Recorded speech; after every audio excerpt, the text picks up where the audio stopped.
지금부터는 연합인포맥스 배수연 기자 모시고 또 국제적인 이야기들 나눠 보도록 하겠습니다. 배수연 기자님, 안녕하세요. 네, 안녕하세요. 네, 안녕하세요.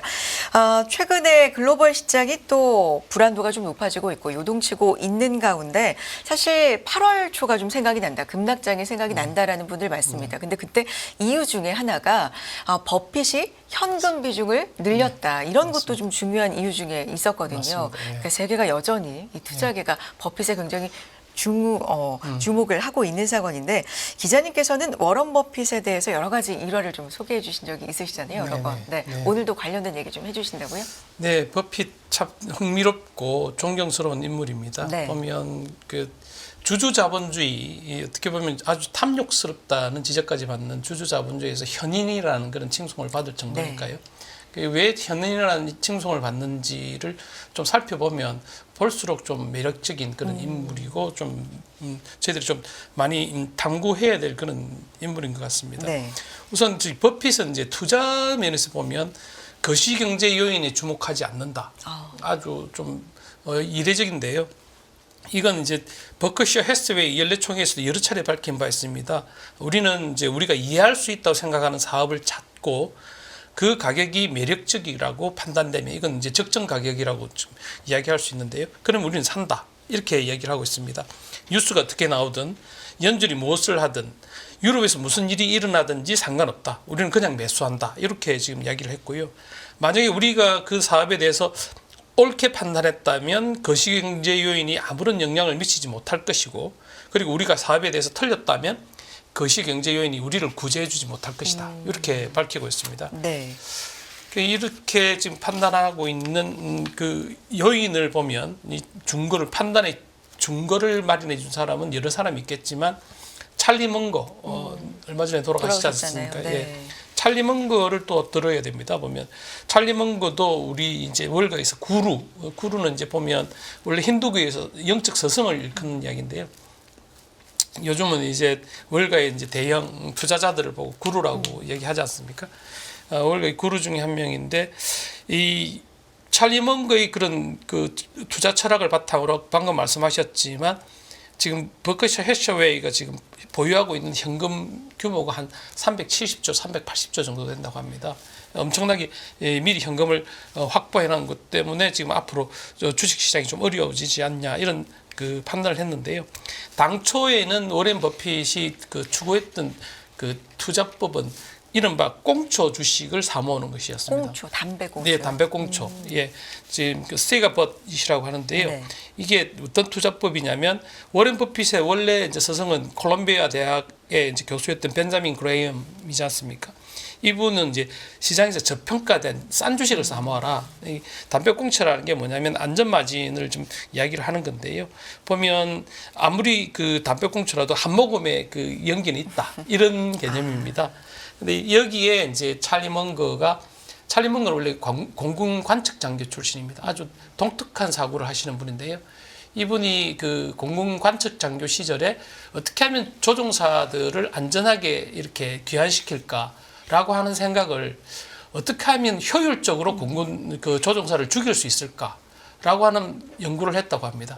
그러면 그 반대로 하면 가장 안전한 방법이 나오지 않습니까? 투자법에도 항상 이런 원칙을 적용했다고 합니다. 그래서 미래의 현금 흐름이라는 걸 찰리 먼거가 버핏에게 다시 가르쳐줬습니다. 그래서 이걸 바탕으로 지금의 버크셔 해스웨이의 그런 투자 철학이 완성됐다고 합니다. 먼거가 이렇게 하면서 돈을 벌기 위한 덕목을 이렇게 여러 가지 나열을 합니다. 보면 네. 지적인 겸손, 그리고 분석적 엄격함, 그리고 인내, 그리고 결단력, 변화를 키워드로 꼽았고요. 네, 보면 이게 이 단순한 투자자가 아니라는 게 볼수록 좀 참 감탄을 자아나게 하는데요. 보면 인내도 돈을 버는 덕목 가운데 하나로 꼽았습니다. 기다리면 좋은 기회가 반드시 온다고 얘기했고요. 그리고 변화의 중요성도 강조하고 늘 독서를 많이 했습니다. 그러면서 이제 먼거가 가장 경계한 건 바로 자맛입니다. 그 가장 소중한 자산인 명성과 진실이 1초도 안 되는 찰나에 다 사라질 수 있다. 그래서 먼거는 이제 100살에서 꼭 한 살 모자라는 날 귀찮아하셨는데요. 그때까지 지적인 겸손함을 잃지 않았습니다. 그래서 저희들도 뭐 요즘 유튜브가 보편화되면서 나와 다 전문가처럼 하지만 뭔가 볼 때마다 좀 뭔가 좀 새롭게 해야 되는 그런 느낌을 좀 받습니다. 작년에 찰리 먼거가 이제 별세하고 나서 네. 많은 분들께서 또 슬퍼하시는 분들이 네. 있었는데 이렇게 존경받는 어떤 투자 철학이 여전히 좀 회자가 네, 되고 맞습니다. 있고요. 네. 뭐 지적 겸손이라든지 알기도 어렵지만 안다 해도 참 맞습니다. 실행이 어렵잖아요. 네네. 네. 자, 이런 부분들 좀 소개를 해주셨고요. 그렇다면 버핏 얘기 좀 돌아가 보도록 하죠. 또 네네. 어떤 얘기 전해주실까요? 버핏은 정말 네. 재밌습니다. 보면 버핏이 왜 그렇게 그 기부를 많이 하냐라고 하면 이 기부의 배경에 대해서 제대로 알려진 건 없는데요. 이 부분에 대해서 그 자서전인 그 스노볼에서 정확하게 설명했습니다. 스노볼은 이른바 이제 벽돌책, 뭐 벽의 책이라고 얘기할 만큼 아주 두텁습니다. 예, 다 읽기는 좀 버겁긴 한데 언제 시간 나시면 한번 도전해 보시는 것도 괜찮을 것 네. 같습니다. 여기서 보면 그 버핏이 어떻게 이 기부를 결심하게 됐는지를 설명하는데요. 버핏의 아주 독출한 그 능력 중에 하나는 수학적 능력입니다. 예, 버핏은 수학적 능력을 바탕으로 나는 나의 아버지의 그 3억 개의 정자 가운데 하나로 태어났다. 그리고 나의 아버지는 3억 명의 그 미국인 가운데 한 명인데 그냥 평범한 사람이 아니라 주식 브로커 출신의 연방의원 출신이다. 그러니까 이른바 금수저 출신이라는 거죠. 거기에다가 내가 아프리카 추장의 아들로 태어난 게 아니라 자본주의가 가장 발달한 미국에서 태어났다. 이걸 곱하면 3억 곱하기 3억 곱하기 한 150 정도 이 되잖아요. 모든 우연이 예, 그래서 겹쳐져서. 이걸 확률로 네. 따지면 로또의 확률이다. 그래서 내가 로또의 확률로 부를 창출한 거기 때문에 이건 나의 것이라고 보기는 좀 어렵다. 그래서 지금 기부를 하는 것이고요. 이 연장선상에서 자식들도 독립적인 인격체로 키웁니다. 그러니까 버핏은 이렇게 이야기합니다. 내가 그런 로또의 결과물인데 자식들은 다시 여기에 똑같은 확률을 반영해야 되지 않습니까? 네. 그래서 자식들에게 이 거대한 부를 물려주는 데 대해서 반대를 한다는 이야기를 분명히 하고 있습니다. 그래서 이런 부분을 이제 그 극명하게 드러냈던 게 한 10년 전 이맘때 그 피어스 모건이 진행했던 그 CNN에서 하는 생방송 프로그램이 있었는데요. 당시 정말 그 감명 깊게 봤었던 게 나와가지고 그 3대가 나란히 나왔습니다. 버핏 그리고 하워드라는 큰아들 그리고 그 장손을 데리고 나왔었는데요. 거기에 나와가지고 그 하워드를 어떻게 키웠는지를 이렇게 설명을 해주는데 하워드가 집 뒷뜰을 빌려서 텃밭을 가꾸겠다라고 하니까 공짜로는 안 된다. 임대료를 내라 하는데 이야. 이제 금융 전문가답게 임대료를 책정하는 방식을 옵셔널하게 정합니다. 네 몸무게에 따라서 임대료를 올려받겠다. 예, 그러니까 하워드는 당시 어렸으니까 네. 그게 어떤 의미인지를 몰랐는 거죠. 뭐 성장기 있으니까 당연히 몸무게가 늘어날 거고.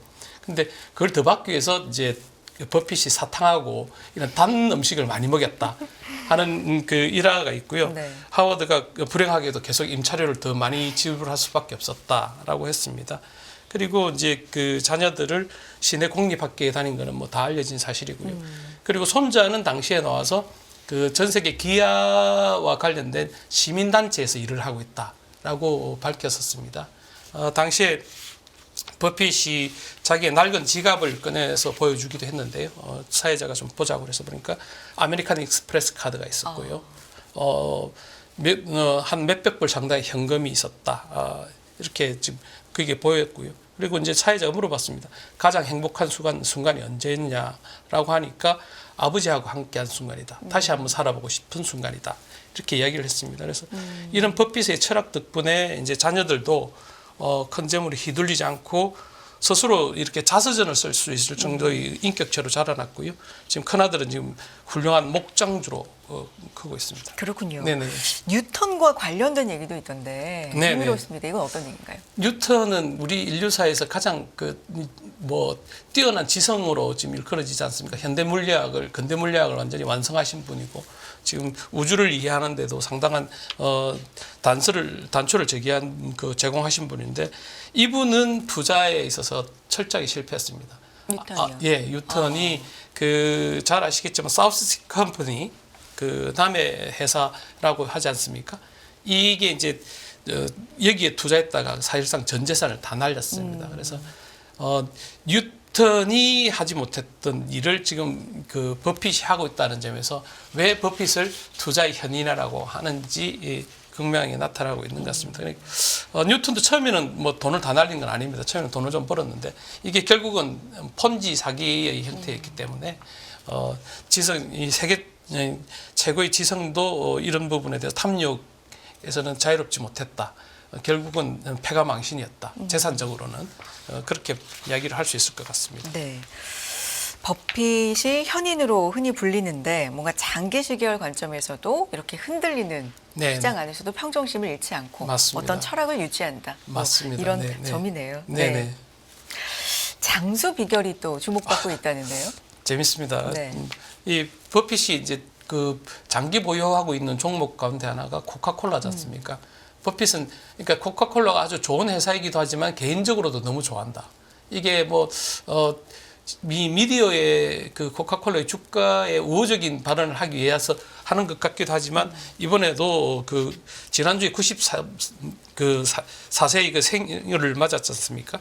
여기에서도 지금 버핏은 자기가 장수하고 있는 비결을 코카콜라와 사탕을 사랑하는 것이다. 그리고 충분한 수면이다.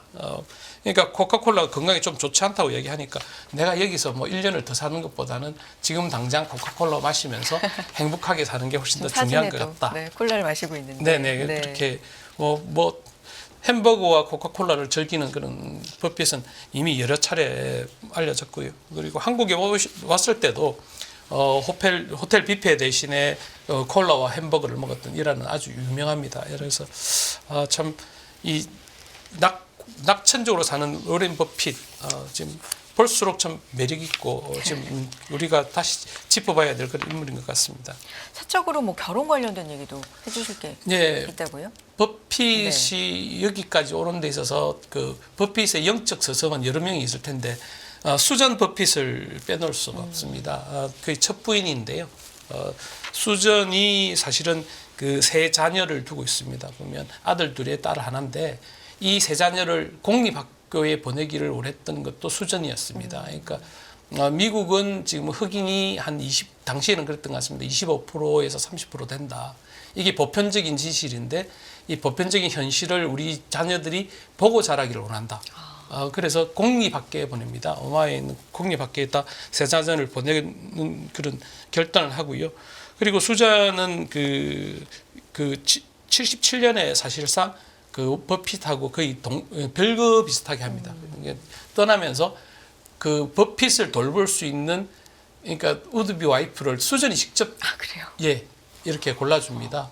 그리고 그 세 사람의 관계는 그 이후에도 동지적 연대감을 가지고 아주 우호적으로 연결되는 그런 관계가 있습니다. 그래서 이 그 수전이 사실은 그 자녀 교육에 있어서는 버핏보다는 훨씬 더 원칙을 지켰고요. 그리고 그 지금 앞서 말씀드린 것처럼 자녀들이 그렇게 건강한 인격체로 크는 데 있어서는 수전의 역할이 아주 컸습니다. 그리고 수전은 캘리포니아로 이전해서 그 버핏이 가지지 못했던 예술적 그런 지향을 많이 후원도 했고요. 그리고 둘째 아들은 뮤지션입니다. 음악 프로듀서로 알고 있는데요. 둘째 아들이 그쪽 길로 갈 수 있었던 것도 수전의 그런 백그라운드가 좀 있지 않았나 그렇게 지금 보고 있습니다. 네. 예. 워낙에 뭐 워런 버핏의 투자 철학이라든지 지금 어떤 거에 투자하고 있는지 투자자분들이 굉장히 관심이 많으신데 어쨌든 이렇게 흔들리고 있는 변동성이 좀 큰 시장 안에서 이 버핏에 대해서 다시 한번 좀 생각해 볼 수 있는 기회를 만들어 주셨네요. 다음 얘기 넘어가 보겠습니다. 사우디아라비아 오일머니 앞세워서 AI를 선점하기 위해서 이 부분에도 좀 공을 들인다고요. 네네. 네. 지금 우리 뭐 이 코너를 원래 담당하셨던 선재기 선배님께서도 네, 지금 네. 거기서 특별 네. 초청을 해서 계시지 않습니까? 네. 근데 보면 사우디아라비아가 상당히 좀 의욕적으로 나서고 있는 부분이 패러다임이 바뀌고 있는 이 과정에서 결코 뒤처지지 않겠다는 그런 굳건한 의지를 갖고 있는 것 같습니다. 어제 보면 그 사우디 이 투자부 장관이 또 CNBC하고 좀 특별 인터뷰를 했는데요. 이른바 그린 쇼링이라는 그 개념을 바탕으로 외국인 투자를 적극적으로 유치하겠다. 앞으로는 이제 그 각종 에너지 집약적인 산업이 특히 뭐 인공지능이나 이런 부분에서 에너지가 상당히 많이 필요할 텐데 오일머니를 바탕으로 재생 가능 에너지를 상당히 많이 개발하고 있다고 합니다. 사우디가. 그래서 이게 그린쇼닝이라는 게 결국 재생 가능 그 에너지원들이 많은 그 지역을 중심으로 산업이 재편될 거다. 사업체가 재편될 것이다. 그래서 그 개념을 바탕으로 해외 투자자들도 사우디로 올 수밖에 없을 것이다라고 하는 자신감을 갖고 있고요. 그래서 지금 이걸 이제 비전 2030에 폭넓게 반영을 해서 지금 그 이른바 빈 살만 사우디아라비아의 사실상 최고 실세지 않습니까? 그렇죠. 예, 왕세자가 이 프로젝트를 아주 강력하게 추진하고 있고요. 지금 우리 시간으로 이제 오늘 개막할 것 같은데 오늘부터 3일 동안 열리는 AI 컨퍼런스도 빈 살만이 직접 주관하고 세계 최대의 국부펀드 중에 하나인 사우디아라비아 국부펀드가 후원을 한다고 합니다. 그래서 여기에서 지금 전 세계에 있는 지금 AI 관련 전문가들 다 끌어모았습니다. 네, 지금 그래서 아주 엄청난 지금 행사가 되고 있다고 제가 새벽에 선정 선배님하고 톡을 좀 했는데요. 네네. 그래서 아마 곧 재미있는 소식을 많이 전해주실 것 같습니다. 네, 돌아오시면 새로운 얘기 전해주시겠죠. 네. 시간이 길지 않은데 기자님 어떤 뉴욕 증시가 좀 9월은 전통적으로 부진하다 이런 얘기 네, 있는 맞습니다. 가운데에서도 네네. 그래도 유망하다 추천 종목들이 좀 있어서 모아오셨다고요? 네, 원래 간략하게 소개해 주실까요? 네, 뭐 골드만삭스 같은 경우에는 뭐 2분기 실적 이외에도 좀 낙관적인 인터넷 종목이 있다. 네. 그래서 뭐 아마존닷컴이나 알파벳, 우버, 드래프트킹스 같은 경우에는 낙관적으로 봐도 될 것 같다. 뭐 9월달에는 항상 그 좀 주가 흐름이 부진해서 월가의 투자은행들도 종목 위주로 레커멘드를 많이 하고 있습니다. 네. 그런 부분들이 있고요. 이게 다요? 네. 뒤에 또 네. 있습니다. 조금 더 해주셔도 돼요. 네, 그렇습니까? 지금 제가 시간이 그걸 몰라서 웰스파고가 뭐 상승이 크다고 9월에 찜한 종목들 뭐 이런 것도 있고요. 네, 그리고 지금 그 골드만삭스는 이제 이른바 디렉트 컷이라는 그 최선호 종목을 지금 이렇게 이야기하고 있습니다. 네. 컨빅션 리스트라고 하는데요. 미국 장이 좀 부진할 수 있으니까 전 세계적으로 눈을 좀 돌리면 중국의 그 배터리 업체인 CATL 같은 경우에 아주 유명하다. 그리고 일본의 스미토모 미쓰이 파이낸셜 그룹도 아주 괜찮다. 배당 수익률도 좋고 그리고 스위스의 원자재 거래 및 광업 회사인 글렌코어도 눈여겨봐라. 이 회사도 상당히 우리가 확신하고 있는 종목이다. 이렇게 얘기를 하고 있고요. 네. 월스파고도 이제 9월에 이제 좀 찜한 종목이 있습니다. 앞서 말씀드린 거하고 좀 겹치는 대목도 있는데요. 우버 테크놀로지하고 마이크로소프트, 벌링턴 스토어, 닥터튼 그리고 일라이 릴리가 9월에 상승할 가능성이 좀 있는 종목이다. 여기서 보면 블링턴 스토어는 좀 한번 생각해 볼 수 있는 종목인 것 같습니다. 이게 그 미국의 그 저가 의류 할인 매장이지 않습니까? 근데 여기 가면 득템할 수가 있습니다. 이렇게 쭉 나열돼 있는데 거기에서 뭐 예를 들어서 좀 고가의 상품도 그냥 뭐 이렇게 쓰레기처럼 이렇게 쌓여 있는데 그래서 득템할 수 있거든요. 그래서 경기가 좀 다운턴할 때 블링턴은 항상 매출이 올라가는 그런 패턴을 보였습니다. 그래서 블링턴을 이렇게 높게 평가했다는 건 앞으로 미국의 경기 침체 가능성을 웰스파고도 좀 예상하고 있는 거 아닌가 이렇게 보입니다. 알겠습니다. 고맙습니다. 여기까지 듣겠습니다. 배수연 기자 함께했습니다. 기자님 고맙습니다. 감사합니다. 100세 시대는 옛말, 이제는 120세 시대를 준비해야 합니다. 여러분은 어떤 준비를 하고 계신가요? 나의 미래를 단단하게 만드는 가장 현실적인 세 가지 도구가 준비된 자만이 더 나은 미래의 주인이 될 수 있습니다. 흔들리지 않는 미래를 위한 인생 전략, 지금 만나보세요.